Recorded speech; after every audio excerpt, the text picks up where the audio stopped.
banners of the great houses snapped and clattered along the Tourney ground like bright birds made into metal, the painted silk stiff with salt and dust in the sea breeze that came wandering up from the mouth of the Blackwater. There was heat by mid-morning, the kind that lay upon the city like a damp cloak and made men irritable and horses worse. Beneath the royal pavilion, a cask of summer wine bled into pewter cups, and barons and hedge knights alike pressed close for a glimpse of the lists. A roar went up as one lance shattered neatly upon a shield flecked with sunflowers. Laughing girls cast garlands, and the small folk threw caps, and a knot of boys with their hair cut like page boys shrilled the name of a young knight whose armor shone a little too bright and whose squire had polished off most of the scratches at dawn. Lord Eddard Stark did not watch the bright young knight. Beneath the rustle of silk and clank of steel and the spattering cheers, there was a sound only he seemed to hear, a page turning parchment dry, one hand steady and clean on the margins. The words were already burned into him. He closed his eyes, and in the darkness saw black letters marching. Malian's careful histories, scattering of marriages, the threads of seed and issue pulled through centuries of pride. The seed is strong, Jon Arryn had said. Ned had mocked him then in his heart, thinking of iron and law and the way of the North. In the city, words were weight. Here, a whisper could make and unmake a king. You look as if you'd rather be in a snowstorm, Renly Baratheon said cheerfully at his elbow. Renly wore green like spring, a stag inlaid in gold upon his breast. He had a talent for shining where he stood, as if there were always a shaft of sun upon him that spared no other. I would rather be in Winterfell, Ned said, and his voice was rougher than he'd meant it to be.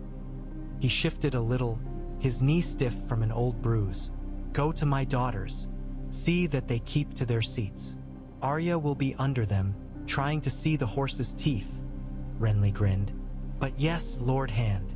His grin softened. Robert will have your company in the break between tilts.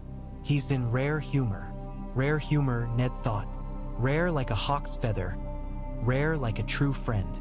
He glanced across the pavilion to the king's high seat.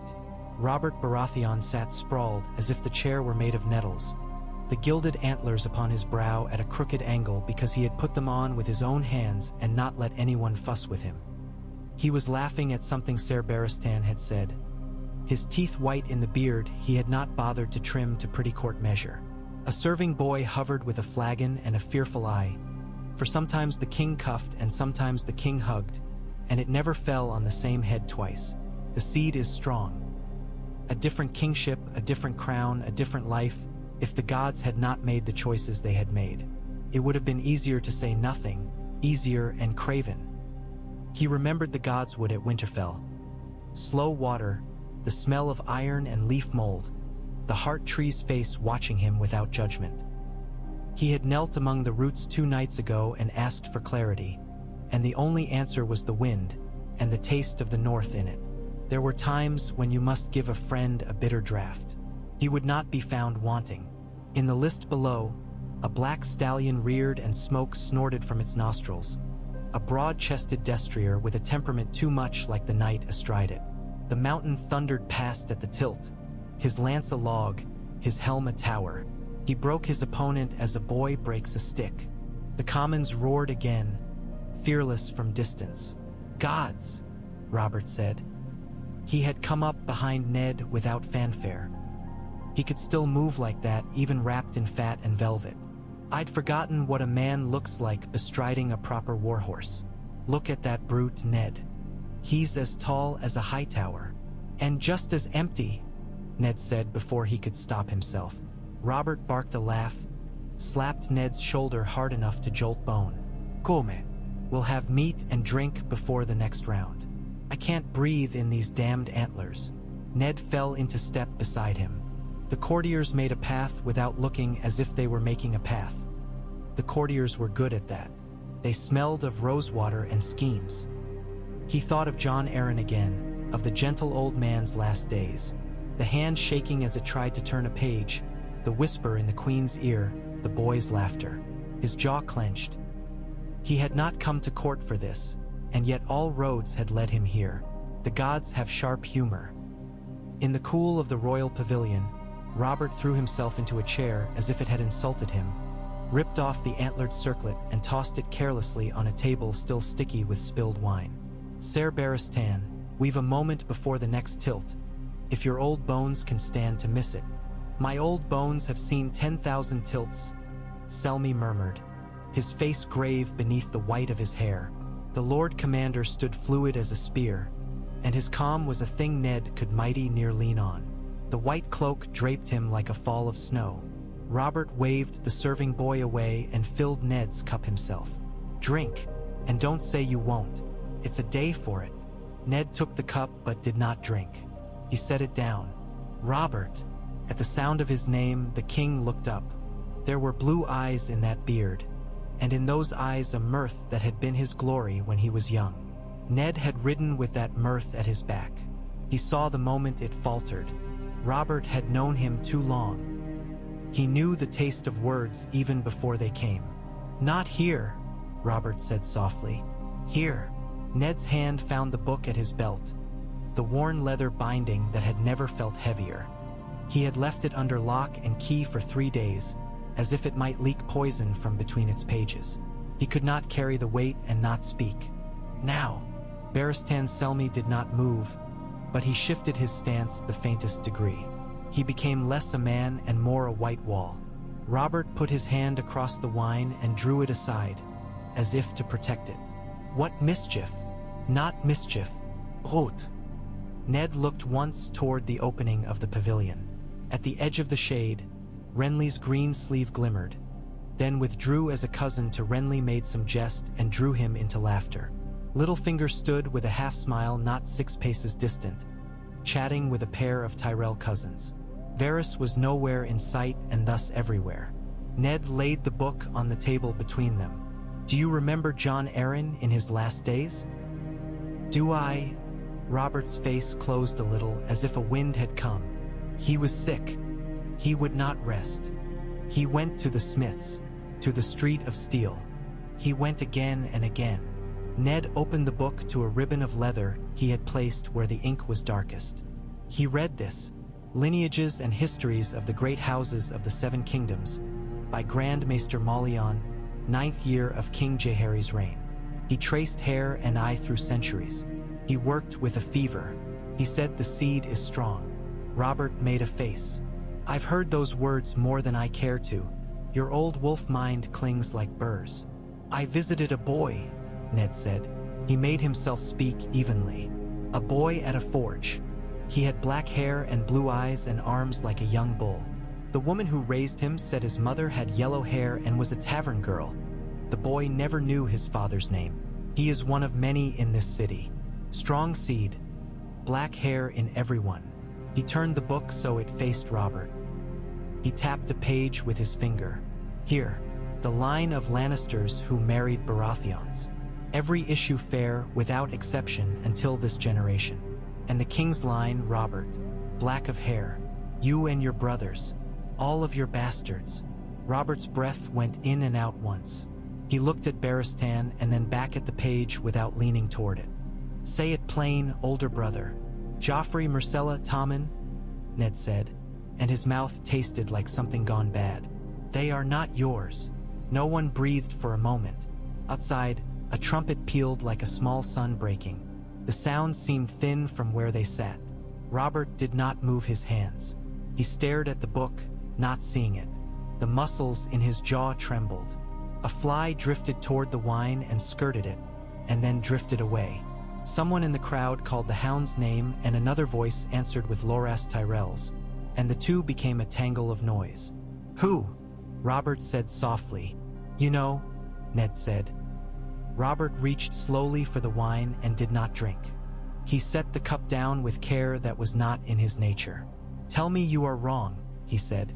Tell me you are a northerner spooked by city whispers, that your gods would have taught you superstition, that Jon Arryn saw shadows because death puts cobwebs on the eyes. Tell me, Ned. I cannot, Ned answered. He did not bow his head because the thing in him that wanted to bow was pride, and pride had no place here. I have my eyes. I have the book. I have the boy. The seed is strong. In yours it is black. In theirs. He thought of Joffrey's pale golden mop, of the tilt of his mouth, of the way he looked down his nose as if it were a matter of blood. "It is gold." Robert rose. It was as if a bear had stood upon its hind legs and discovered itself a man again. The pavilion seemed too small for him. "Barristan," he said. "Your Grace," Ser Barristan said in that even way he had. He did not ask. "Summon the small council to the Tower of the Hand." Robert's voice had gone cold, simple. "And send to the White Sword Tower. I want all 7. No excuses." "My king." Barristan was already moving. "And..." Robert's eyes were on Ned. He breathed out. "Ned, you have been my true friend. If this is a lie, I will hang you for it. If it is truth, I will hang half a dynasty." Ned did not speak.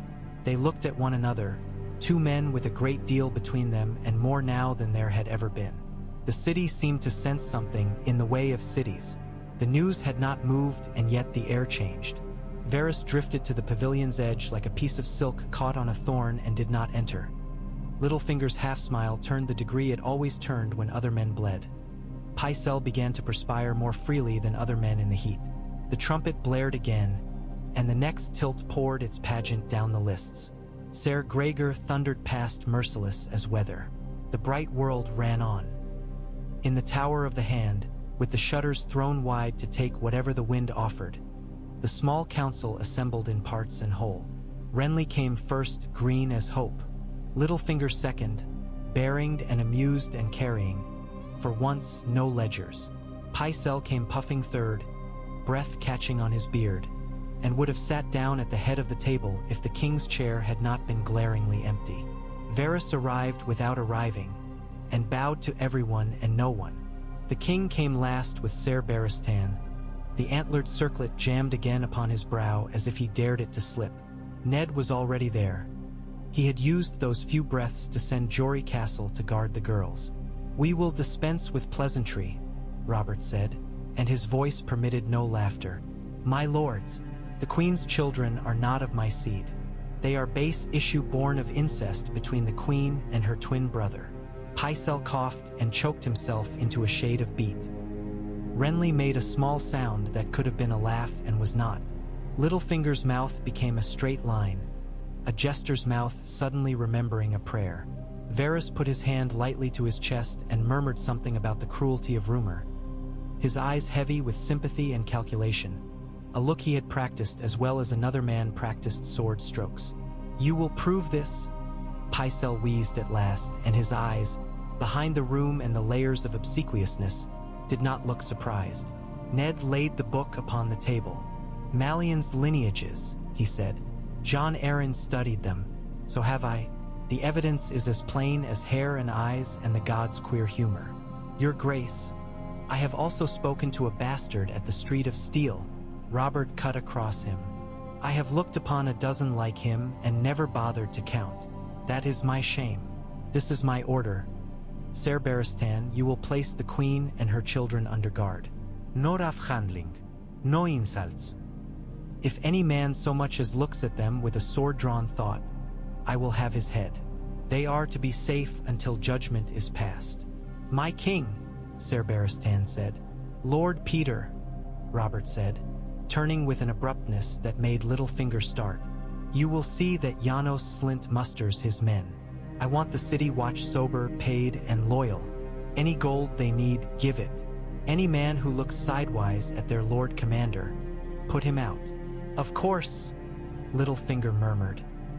He bowed with an elegance he had used to seduce, and did not quite conceal the gleam that came to the eye of a man who smelled coin and power together. "Lord Varys," Robert went on, "you will close the gates against any great train of Lannister men. If Lord Tywin is in the city, he will be sent word from my own hand. Since he is skulking at Casterly Rock as ever he does when honor stinks the air, we will wait upon his reply. Send ravens. The realm will hear from its king."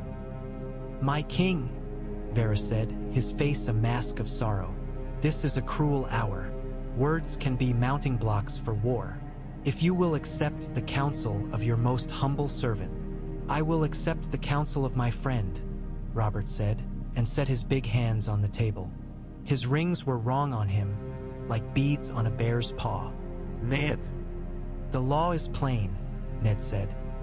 He felt the room as he always felt the room, as if it were a winter wood. The dark shapes of the men around him, the rustle of things unseen. Your Grace's lawful heir is your brother Stannis. Renly shifted at that, but said nothing. Littlefinger smiled without teeth. Varys sighed like a man who had asked for a light rain and been handed a storm. Pycelle dabbed his lips and gazed at the antlers. Pycelle, Robert said to the maester, write what I say. To Stannis of House Baratheon, Lord of Dragonstone. No, to Stannis of House Baratheon, my brother. Come to King's Landing with speed. You are my heir. I have need of you, and the realm has need of you. By my hand, Robert of the House Baratheon, King of the Undulls and the First Men, Lord of the Seven Kingdoms and Protector of the realm. Put my seal to it. Pycelle trembled with eagerness to serve. At once, your grace. He swallowed. It may be that Lord Stannis is. He is not a man to need urging, your grace. No, Robert said. He looked tired. He was tired and had been for years. Ned saw in him for a moment the young man on the trident with grief in him like iron and laughter like wine and the certainty that life would yield if you hit it hard enough. No, he is not. He drew breath again. Lord Renly. My brother, Renly said lightly, but there was caution behind it. He had Robert's handsome face without Robert's scars. At your service. You will remain in the city as I go to see to the marches, Robert said. No, don't gape. I cannot trust half these lords to hold their water if Tywin rattles a sword. I will go to the Riverlands and make a show of my banners. The Hand will rule in my stead. He turned his head. Ned. Ned bowed his head. Your Grace. Robert closed his eyes for a heartbeat, then opened them. There was something almost gentle in them. If I don't come back, he said, and then more harshly. If some damned boar has better luck than I do, let there be no confusion. Stannis, that is the law. The boys, the children, he swallowed. They are my wife's, but they are children still. They will not be harmed. I will not suffer harm to them, Ned said. Sometimes, Renly said, in that voice that had made women and men lean in to hear him gossip in halls. It is not the king who suffers. The streets have a way of choosing their own judgments. The streets will obey, Robert growled. He shoved back from the table. Barristan. To me, Ser Barristan's boots made that soft sound true knight's boots always seem to make on good stone. He bowed his white head and went to place himself at the king's side. Wait, Ned said. He did not think before he spoke. It was not a stark way to think when a wolf had its teeth in a thing. If the queen is forewarned, she will not be, Varys said smoothly. Oh, let no man speak ill of my discretion. The Red Keep is a sieve when it chooses to be and a sealed vault when it must. A raven can take a day to lift its wing if a certain birdcatcher is instructed. Littlefinger's laughter was a single sound. When did the realm give the master of whisperers leave to set the pace of birds? Must we ask your leave to sneeze, Lord Varys? I suppose you would have us buy handkerchiefs from you as well. Varys smiled with the patient sadness of a man who tended orphans and secrets. My Lord of Coin makes his jokes. Let him have them. A hummingbird can beat its wings 1,000 times before a hawk stoops, and never once raise a wind. Yet the hawk comes all the same. Enough, Robert said. Ned, with me. We'll have this with our own eyes. The Red Keep was a maze of old stone that remembered other kings. Word rides faster than kings. By the time Robert and Ned came to the Queen's apartments, half the servants had melted away, and the other half had become furniture. 2 white cloaks stood before the door. Meryn Trant with his flat fish eyes and Boros Blunt with his jowls.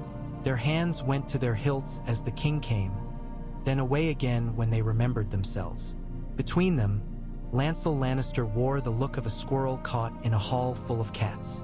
Out of the way, Robert said, and when Trant hesitated, Ser Barristan took one calm step forward and the door parted. It was astonishing, the things that yielded to the simple fact of who Barristan Selmy was. Inside was a room built to soften tempers. Carved screens, sweet rushes on the floor, the cool voice of a fountain. Cersei Lannister stood by a window, pale as milk under her red gold hair. Myrcella was curled on a bench with a lapful of kittens, and Tommen sat beside her, his cheeks flushed with the effort of not being afraid. Joffrey had one hand on the pommel of a sword he had no leave to wear. Jaime Lannister leaned in a chair with his armor half-buckled and watched the king as a man watches a game piece he cannot quite believe has moved. "Your Grace," Cersei said, and did not curtsy. "Cersei," Robert said, and his voice was interesting. "You've put fat on my chair and jewels on my table and lies in my bed." Jaime stood. "Careful, Your Grace. Kings should be careful," Robert said. He did not raise his voice. "Ser Barristan, by my hand and my seal, place the queen and her children under guard. No harm is to come to them. I will have this settled in law. Ser Jaime." He turned his head without taking his eyes from the queen. "Remove your sword." Jaime smiled very slightly. The smile went only to the lips. "Remove my sword, my king?" "You've been keeping it too long," Robert said. "It's not where a Kingsguard's sword belongs when his king is in the room." A breath passed. Jaime looked to Cersei. She did not look back. Her gaze was on Robert, not hateful, not pleading. It was fathoms deep and full of bright, hard things. Ser Barristan stepped forward and lifted a hand as if he were laying it upon a fevered brow. "Ser Jaime, the king has spoken." Jaime's face altered, not in content but in mask. "Very well." He unbuckled his sword belt, slow. When he held tea, his sword, it gleamed like a promise. He reversed it in his hands, offered the hilt. For a heartbeat the room remembered other kings and other swords. Robert's hand did not lift to take it. Ser Barristan did, and the weight of it seemed to trouble neither hand nor heart. Joffrey found his voice like a boy striking flint. "You dare," he hissed. His voice cracked at the end, betraying him. "You dare to threaten." Robert moved with a speed that surprised even Ned. He crossed the room in 2 strides and backhanded the boy across the mouth. The crack was a good one. Blood sprang bright at the corner of the prince's lip. Joffrey stared, stunned, and then his eyes filled and he looked 13 suddenly, which was the saddest and truest thing he had looked since Ned had come south. "Stop that," Cersei said softly. She had not flinched. "He is your son." "He is not," Robert said. He had never looked so big. He had never looked more a king, even when he'd been young and the river had run red. Myrcella made a small sound. Tommen began to cry and clapped his hands over his ears. The kittens startled and scattered like fallen shadows. "We will go with honor," Cersei said. She turned and laid her palm on Myrcella's hair for a heartbeat, then drew it away. She had always been careful not to bruise the things she claimed to love. "If you think to keep them safe, you will learn a lesson the streets will teach you for free. Put us in a cell and you will have doors to keep out knives. Take us to a tower and you will have walls to keep out men. But walls and doors are helpless against words. There is a word for a man who puts children behind iron because he is afraid." "Wise," Robert said harshly. "Look at her, Ned. Wisdom in a bottle of poison." "Your Grace," Ser Barristan murmured, and it was a gentle reminder of time and place. The white swords moved like parts of one beast. They took positions. Meryn Trant at the door, Boros Blunt by the window. Sandor Clegane came in without being summoned, like a winter draft, and took in what was before him with the yellow of a dog that has found a fight. His eyes flicked to Joffrey, and there was a contempt there that no one had ever taught him to hide. "Take them to the Queen's Tower," Robert said to Barristan. "Double guard." He looked at Lancel as if seeing him for the first time. "And you, do what you are told. Nothing more, nothing less. If you pour wine that I did not command, I will have your hands." Lancel swallowed so hard it bobbed like a cork. They went, the queen and the children, between white cloaks and silence. Cersei did not look back. Jaime went last, and as he passed Ned, their eyes met. There was no mockery in Jaime now, only something tired and bright. You have a genius for making pretty things ugly, Stark, he said almost kindly. And you have a genius for breaking oaths, Ned said. He had never liked the taste of contempt in his mouth, but here it was vinegary and thin. That one wasn't ugly until the end, Jaime replied. Then he was gone, white as a lie. Word went through the city like a fish beneath water. You could not see it, but you saw the ripples. Taverns fell silent mid-song. Gold cloaks accepted coins with one hand and held their spears with the other a little tighter. The crimson lion pennons that had been fastened so jauntily at Lannisport House were taken down in haste or doubled, depending on the courage of those who had nailed them up. In the Street of Steel, the boys at the forges made swords like they always made swords, and talked in low voices of a fair-haired boy with a blacksmith's arms who had temporary honor and no name. In the Red Keep, ravens were woken midnap and sent squawking to all corners of the realm, their black wings the first flakes in a weather change that would be storm or winter. Sansa wept quietly, which was not like her. It was not like her because it was the sort of grief that wanted to be pretty. She sat with her hands folded on her lap and her hair immaculate and the tears tracking her cheeks like dew on roses. She had not cried like this when her direwolf had been killed. She had screamed then, and that had been true, and Ned Stark had to put down father in hand and pick her up as if she were 6 again so that she would not choke on the weight of her own rage. This quiet broke him more. She had Jane Poole beside her, who was red-eyed and made more noise, and in the corner Arya had her knees up under her chin and was watching like a cat from a beam. "He struck him," Sansa said, and the words were a whisper, carried away by the window's small breeze. "Father, he struck Joffrey in the mouth. He bled." "A king may strike for cause," Ned said, "and he had cause. It will not be like you imagined, sweetling. Court marriages are meat and knives. I should have sheathed you back home and never brought you here." Sansa's eyes were wide, and she seemed not to see him when she looked at him. "He is not my betrothed anymore, is he? You will write a letter and it will be done. It will be simple." "I will write a letter," Ned said. He had never been a man for pretty lies. He had told his children if you lied your blood would go sour. The city required sour blood. "It will not be simple. It will be right." "I hate you," Sansa whispered. It was not meant for him. She clapped a hand to her mouth as if to drag it back. "No. Forgive me, father. I am wicked." "You are a child," Ned said. He looked toward Arya and found her watching him keenly, Sirio's eyes borrowed for the day. "You are both my children. You will stay close to your rooms. Jory and Hullen will see that you have guards. You will not go to the yard. You will not speak to strangers. You will not play at swords, Arya." Arya's mouth twitched. "We never play," she said. "Sword is truth. Even truth can cut," Ned said and left them. By evening the city had grown ruder. Men locked their doors earlier and traded rumor for bread. Varys smelted gossip into soft metal and poured it into Ned's ears in the solar, with candles guttering in the heat and the smell of his daughter's hair oils hanging in the rafters. "Lord Tywin," the eunuch murmured, "has loosed Ser Gregor Clegane into the Riverlands, or so 3 separate sources suggest, 2 without bribes involved." "On whose word?" Ned asked.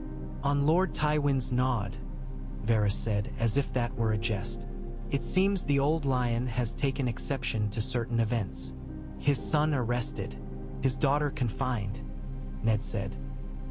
"He will take exception to the sun rising if it rises over another man's castle." Varys spread his hands mildly. "I would not wish to be the Riverlands between Tywin Lannister's teeth. The Tully banners will rise.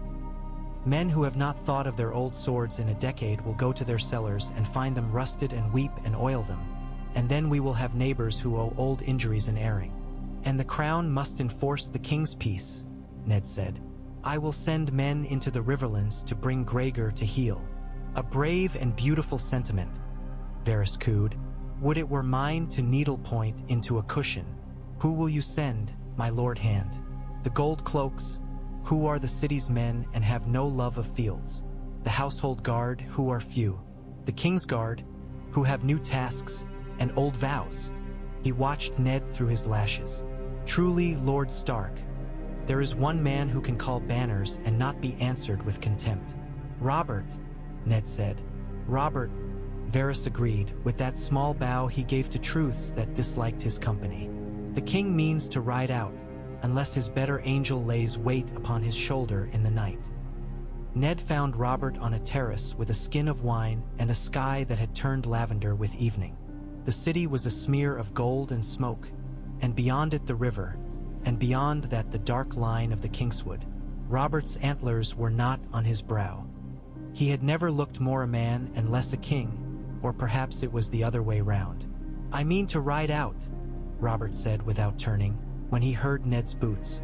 "'Twill be good to see a camp again, tents and men who speak plain, and boars. I'll bring down one for you, Ned, and you can have the tusks.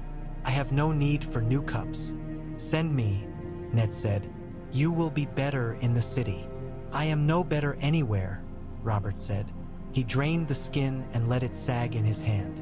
"A man who cannot keep his house cannot keep his realm. But I can ride still and swing a hammer and drink. I want to look Tywin Lannister in the eye and see if his balls shrank with his years or grew iron with them." "Take men," Ned said. "Take 10,000. "I will take what I please," Robert answered, and for a heartbeat something like the old grin touched him. "You always were a mother hen, Ned. Pen me in the city and I will kick at the walls like a fat sow." "Send to Stannis then, this hour," Ned said softly. "Let him come with his ships. Let the law stand. Let the guard stand. Let—" He stopped. He saw something in the twilight he did not like. A slender figure lingering by a pillar. The city wore Lannisters the way a beggar wears rings. It was not hard to see them even when they hid. Lancel had a hound's anxiousness. "Your squire should be in his bed," Robert snorted. "He's Cersei's cousin and pours wine better than you ever did," he said. "Don't think I don't know that half the wine he gives me is water, and the other half is vinegar.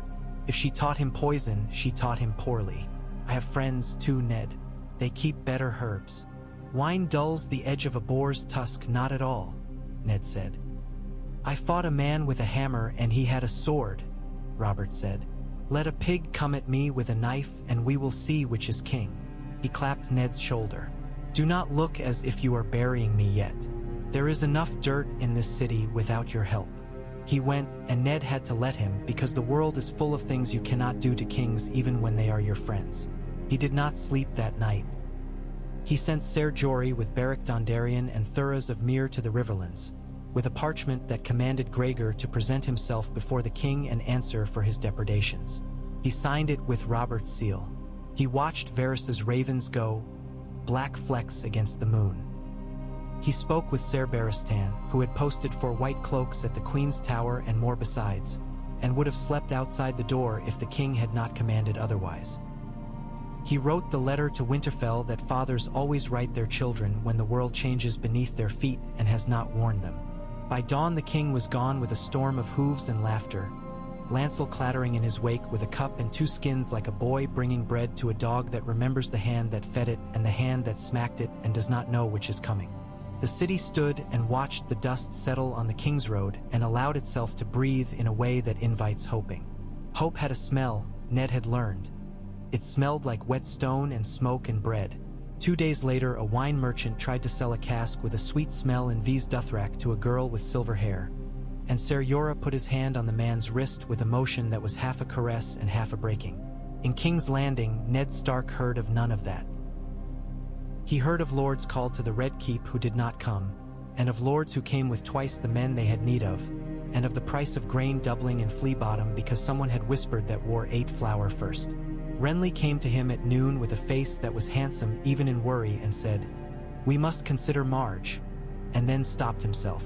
Littlefinger came to him with sums that looked at first like rope and then like snakes.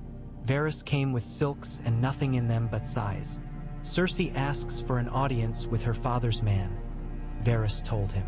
She asks and asks. She does not scream. It is not in her nature. She would scream if she thought it would help, Ned said. She thinks nothing will help, Varys said. When a woman like that thinks nothing will help, she makes something. The second day's dusk brought the king back. He came swaying in the saddle, his face gray above his beard, his cloak soaked dark. Lancel was white as milk and shaking, and there was more red on him than on Robert. The boar that had gored him was trussed and slung across two lathered palfreys. Its tusks were as long as a man's forearm and streaked dull. Men shouted and women cried at the city gate, and someone threw petals, and they stuck to Robert's blood as if the flowers would not be shrugged away. Ned met him in the yard with Ser Barristan and Pycelle, who went to work with hands that trembled with the privilege of it. "I told you," Robert snarled through his teeth, "not to bury me. You promised me tusks," Ned said, and could not think of anything else to say because saying anything else would open the world inside him like a belly cut. The wound was in the belly. The wound was ugly and the blood was worse, and Robert had the particular pallor of a man who bleeds and yet cannot be made to weep. "Where is the boy?" Robert asked. He meant Joffrey. The word boy was loaded with meanings. "In the Queen's Tower," Ned said. "Good," Robert said, and then his face contorted and the old oath came out of him, the one the small folk liked him for. He slept and woke and slept and woke, and in his waking moments he was a man with a hammer again, and in his sleeping a boy chasing a stag on the foothills of Storm's End. Pycelle bled him with a reverence that would have done for a wedding. Varys hovered and made pleasant sounds. Renly tried to look as if he were not grieving himself and succeeded too well. Littlefinger waited with a patience that was either loyalty or the absence of it. Ser Barristan stood and did not sit, and when he closed his eyes he kept his head as straight as a sword in a rack. Ned scrawled with ink and sweat and sealed with wax and the king's seal. "It says what the law says," he told Robert, and did not read it to him again because the man's breath should be used for other things than formality. "It names Stannis as heir, commands mercy to the children. It commands the realm to obey." He held out the quill. Robert stared at him. His hand came up like a bear's paw. It took the quill and made a mark, and the mark was a king's mark because men would die for it. "I never got to keep anything," Robert muttered as if to himself. "Not even what was mine to begin with. Tell Stannis that when he comes to pick clean my bones, he can throw me in the sea. I was happier there." "You were happiest on a battlefield," Ned said, "because sometimes you must make the dying laugh even if the laugh hurts." Robert laughed, and then he coughed blood into a basin and the laugh turned into something else and he gripped Ned's arm until something popped. "Do not let the fat one touch me," he said thickly. "The Queen's father's creature. I smell him in my sleep." "Pycelle?" Ned asked, startled, but Robert turned his head away, as if the question itself were a thing resolved.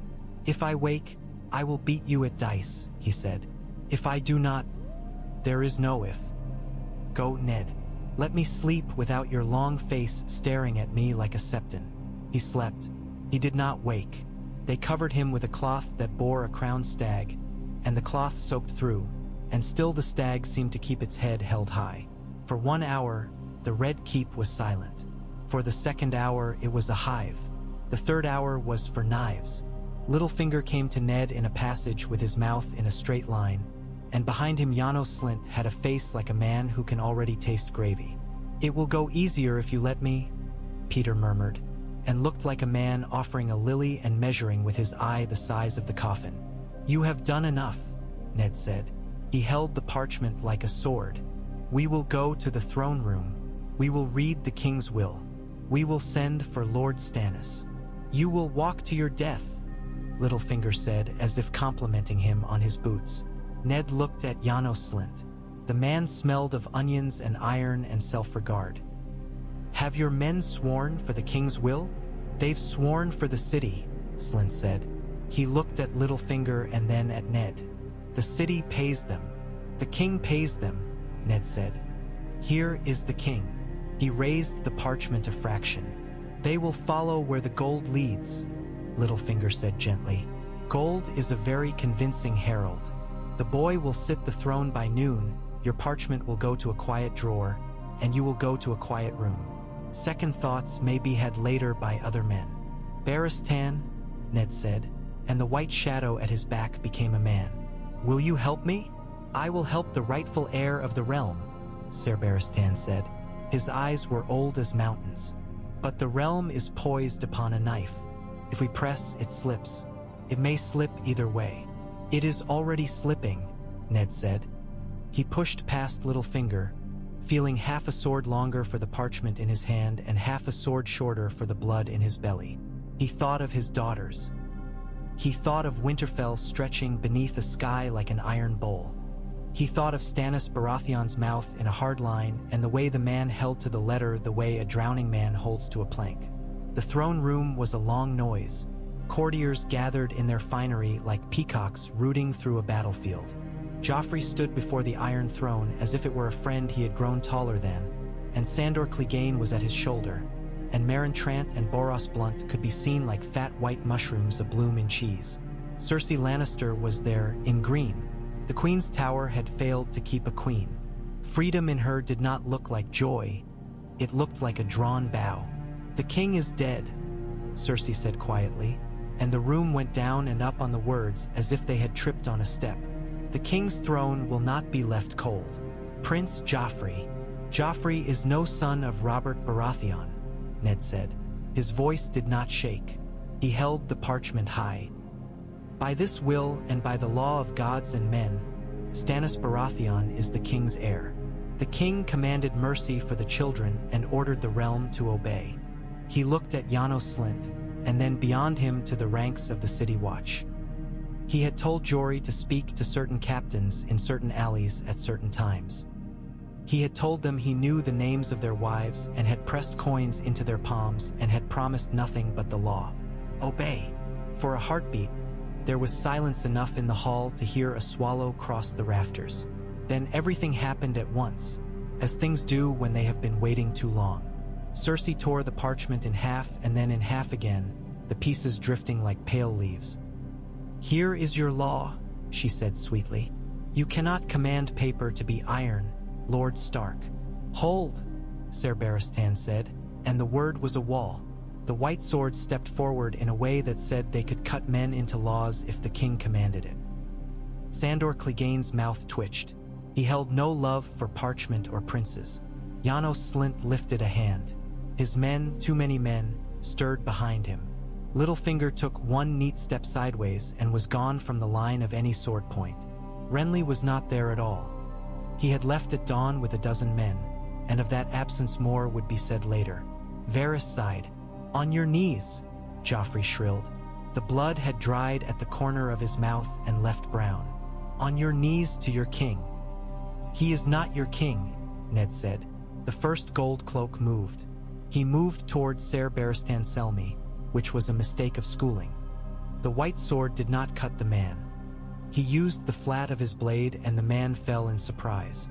The second gold cloak moved toward Ned, and Jory Castle, who had come at a run because he had smelled this in the air as well as Ned had, interposed himself with a northern swiftness that was both rough and true. The third moved, and the fourth, and then Sandor Clegane did something that no one expected. He turned and stood not with the boy who had his name on his salary, but in front of the man whose word had never called him a dog. "I don't kneel," he said. "I don't kneel for boys." Something in the hall tore. It was not a cloth. It was a mood. The city watch was not a beast with one head. It had many, and some of those heads had eaten northern bread as boys, and some owed favors to the hound, and some had wives who would be safer if the law that was not on fire stood today. The first rank of gold cloaks hesitated, the second split, and the third, seeing this, remembered that men who wait are often the men who live. Cersei's mouth went a small degree tight. "Janos," she said. Janos Slynt lifted his hand again. Nothing moved. He made a different decision. Men of his own household, hired thugs who wore the gold because he had given it them, came forward with cudgels. "Ser Meryn," Cersei said, very quiet. Ser Meryn Trant moved. He had the bulk of a man who ate the king's bacon without shame and the speed of a man who had never had to earn hardness. He was moving toward Sansa. That was a miscalculation. Arya came out of nowhere like a thistle seed on wind. Syrio's stick in her hand and Syrio's voice in her head. She sprang. Syrio would have smiled to see her form. Ned did not smile. He saw the stick crack across Trant's wrist and heard the Kingsguard's oath. Before the second blow could rise, Ned was there. He took Arya's shoulders in both hands and flung her backward toward Jory. "Take them," he snapped, because the world was ending and that was no reason not to be a father. "Now!" Jory grabbed the girls. His eyes met Ned's once. They had ridden together on roads that were not yet paved with treason.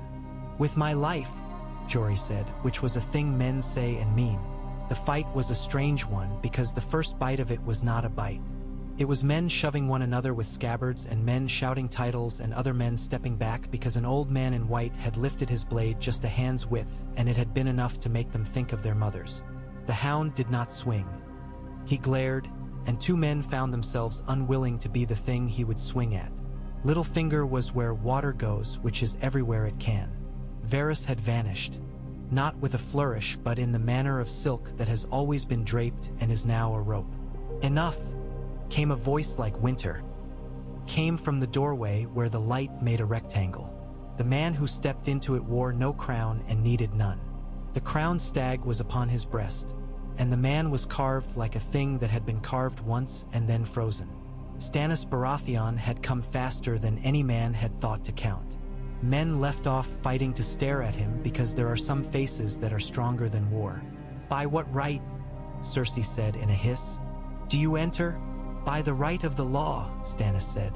His mouth did not move much when he spoke, but men heard. "By the will of the king, by the line of the blood."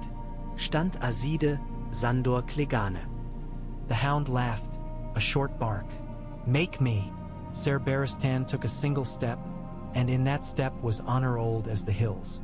He went to one knee, age in him and iron. "My king!"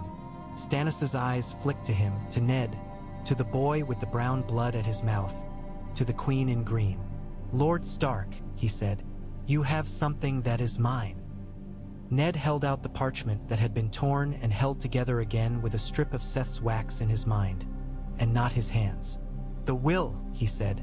"It will serve," Stannis said. Cersei laughed then. It was a sound like glass being walked upon. "You do not think," she said softly, "that this will hold? You do not think that iron chairs and old men in white and grubby parchment will hold a lion?" "I think," Stannis said, and in that there was the bleakness of a man who had counted without hope, "that the realm is a house. I think the house has rules. I think you have pissed on them." He looked at Janos Slynt. "Lord Commander, take your men out of my hall." Janos looked at Littlefinger. Littlefinger had become a shadow that did not belong to any object. Slynt hesitated, calculating his own seasons. "Out," Stannis said, and something about the way he said it moved men. The gold cloaks began to drift. They did not run because cowardice looks like running. They did not march because obedience is not their strongest virtue. They went like a tide leaving. The thugs stood 2 heartbeats and then thought of their wives and went too. Cersei's eyes were green as glass caught on a beach and smoothed to beauty. "I will go back to my tower then," she said, as if this had been her idea. "I will sew. I will teach my daughter to pray. I will watch my boys grow into men." She put one hand on Joffrey's shoulder. He flinched not at the touch but at the way the room looked at him. "And I will teach them to remember. You will be held," Stannis said, "under guard. You will be treated with every courtesy. If you attempt to flee, you will be stopped. If you attempt to harm your children, you will be stopped. If you attempt to harm any man or woman in this city with words, you will be stopped." "How?" Cersei asked. She smiled. "Words cannot be stopped." "Then we will drown them," Stannis said, and it was not a jest. "Lord Stark, you will continue as hand until I am crowned. Ser Barristan. You will see to the safety of the queen and the princes and the princess. Sandor Clegane." His lip lifted a little, not quite disdain, not quite acknowledgement. "You will stand for the boy until such time as I name another. If you bend the knee now, I may not have you whipped." Sandor stared at him a moment and then spat on the rushes. "I bend my back for no man. I stand because standing keeps my boots cleaner." "Good enough," Stannis said with dislike. "All of you, get out of my sight and gather in the barracks of the Hand at sundown." We will begin the long work. The short work is done." He turned and strode 2 steps, and there he was before the Iron Throne. He looked at it without moving anything in his face. Men looked at Ned to see what he would do. Ned did what a man does when the law he has bled for stands a moment in the sun. He put his hand on hilt and put his knee to stone before anything could unmake him. The hall followed, courtiers creaking like old ships. Joffrey stood a heartbeat and then sat down on the topmost stair and wept like a boy, low and hot. Cersei's hand stayed upon him. She did not comfort. Her eyes were already on a point beyond all of them. Afterward, the city breathed differently. It was not peace. It was restraint. Men watched their mouths for a day after a hanging. A new banner was not raised yet. Stannis would not wear a crown hastily, but men put away their old seditious jests and took out new careful compliments. Varys went oilier. Littlefinger began his slow swim for new shores. Renly was gone from the city, and with him several hundred men whose loyalty could be counted on to count their coin first. The riverlands burned because you cannot send a parchment to a fire and expect it to read. Beric Dondarrion rode and did not return, and in his absence, stories grew in the hedgerows like mushrooms. The north watched. The Vale sealed its gates with a woman's whim. The Reach stood in its fields and weighed. Ned went to the Queen's Tower alone as twilight took the red off the stones. He had asked Ser Barristan for leave and had been given a look that said, "You will go whether I give you leave or not, and so I may as well give it." The guards let him through. Inside, the room smelled of lemon oil and cat fur and something faintly iron. Cersei stood by the window again, looking out at the shadowed city. Myrcella sat where she had sat before with her hands empty. Tommen slept on a settle, his hand still holding a bit of string. Joffrey had a book open before him and was not reading it. "You have come to pity me," Cersei said. "I would rather you came to gloat." "I came to tell you something true," Ned said. "Your children will live." Cersei turned. "Until they do not. As do all of us," Ned said. He looked at Joffrey. The boy glared at him with a blank desperation that was worse than any clever hatred would have been. "Joffrey, you will be taken to the dragon pit with Ser Sandor and kept in comfort. You will ride when the king commands it. You will eat when he commands it. You will speak when he commands it. You will be taught." "By whom?" Joffrey asked, and it was a child's question. "By men who know war and by men who know peace," Ned said. "And by a woman who will teach you to be ashamed of nothing and proud of nothing you did not bleed for." Cersei laughed softly. "You have become a septon." "I have become a father in a city," Ned said. He paused. "Do not hate the law. It is the only shield that does not lie." Cersei's hair had caught a trace of the evening and held it. "You tried to spare the lives of a wolf and a butcher's boy and failed. You have spared mine and my cubs. We will see how long your pity holds wideness enough to be brave. I once thought you were a simple man. I was right. You are simple. Your simplicity is a weapon. Pray the gods you do not cut yourself with it." He left her there, and the guard took their places with a professionalism that had pride in it.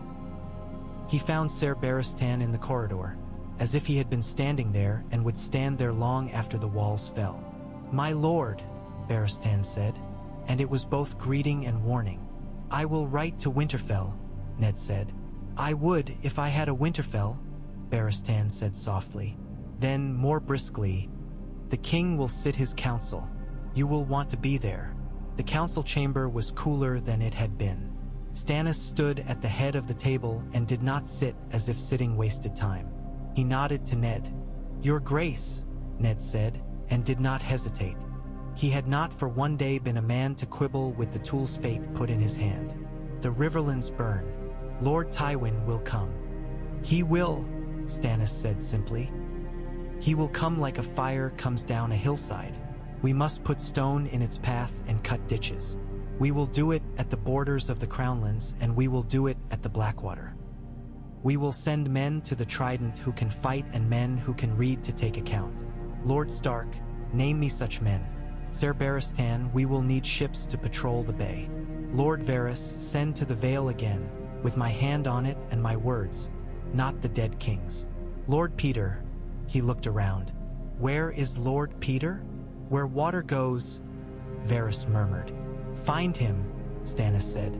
If he serves the realm, he may have a place at this table. If he serves himself only, he may have a place somewhere else. And send to Dragonstone for my wife and my child. The city must learn their faces. He rubbed the scar that ran from his brow into his hairline. An old burn. We begin. They began. The days took on a shape that was not peace but was a kind of order. The gold cloaks were sacked and salted. The worst of them were sent to the wall with letters that made honest men out of liars. Janos Slint went with them with a face like old leather. Littlefinger reappeared at the hall's edge with soft apologies and missing ledgers and a new arithmetic by which Stannis Baratheon's coin could be found in the old king's stool. Varys was everywhere and nowhere. He had roosts in places that did not look like rafters, and his birds sang. Renly sent word from Bitterbridge that he had done nothing that could be called rebellion because one does not rebel when one is beautiful and beloved and knows a crown would sit very well on one's head. Stannis sent back a letter that could have scoured a pot. The Reach sent flowers with swords inside them. The Vale made its windows clean. The North waited. At dusk one evening, as the heat slunk off the stones and left them sighing, Arya came to Ned with her hair wild and something new in her eyes. Syrio says the first sword of Braavos is not a sword, she announced. He says it is a man who knows how to sit still. I do not think he is right. But he says we are going to be still until the candle burns down to the cat. Cats do not burn, Ned said, and this made her grin. A flash of the wolf cub she had been before the city. Some cats burn, she said, and then her face sobered. He also says the world has changed and we must learn new words. He taught me allegiance and insoluble and Stannis. Stannis is not a new word, Ned said. He is a very old word. He has been carved into stone for a long time. Arya tilted her head. Is Joffrey going to die? Ned felt something in him harden and soften all at once, the way ice breaks and runs. Not by my hand, he said, and not, if I may keep it, by anybody's who owes me obedience. He is a boy. He will grow. He may grow crooked. He may grow true. We will see. I do not like him, Arya said. You do not need to, Ned answered. You need only to be a wolf. She snorted. Sansa is a bird. She is the sort of bird that sits on a lady's finger and sings. She misses him. She misses a dream, Ned said.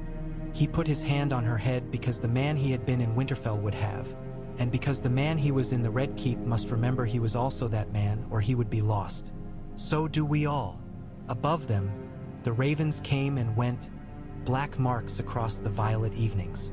In the Riverlands, Beric Dondarrion dodged an arrow by chance that would have taken out his eye and found something along the Trident's bank that some men call fate and other men call magic. In Casterly Rock, Tywin Lannister sat in a chair that was not iron and made his face calm and drew up a muster that was not calm at all. In Dragonstone, a woman in red smiled and put her hand upon a king's brother's heart in a prayer that did not belong to the Seven. In Winterfell, a boy learned to dream in a way that men would not believe. In a city of grass half a world away, a silver-haired girl held a dragon's egg and learned how waiting changes the shape of desire. In King's Landing, Stannis Baratheon was crowned without music and with more order than joy. He wore the antlered crown like a man wears a helm in a long war. He did not flinch when it pinched. The commons watched and judged, and decided that a king who did not smile might yet keep the price of bread decent. Cersei stood where a queen stands when she is not a queen and did not bow her head. Joffrey stood at her side and kept his mouth pressed into a bloodless line. Myrcella cried quietly once and stopped. Tommen spoke out loud to his cat without remembering he should whisper, and his cat answered in the way of cats and reminded the hall it was human. Ned Stark watched all this with a face that would have done for winter. He felt the city settling into new grooves and felt also the give beneath it. The Lannister host would come. Renly would not sit long at bitter bridges. The Reach would unpetal its roses and unsheathe their thorns. The Vale would find a way to call a war a calling of banners with a woman's word. The North would be asked to choose between king and friend and blood and law. He would write the letters. He would call the men. He would stand where he must stand, which was a place between a boy and a sword, between a queen and a law, between a city and the winter it did not believe in. That night he dreamed of Winterfell. He dreamed of the godswood and the sound of water under ice and his sister's hand in his, small and warm. He woke to the sound of trumpets and the scent of smoke that was not incense. He rose and buckled on his sword, and went to meet the day Stannis had made his with a name that was older than both of them: duty.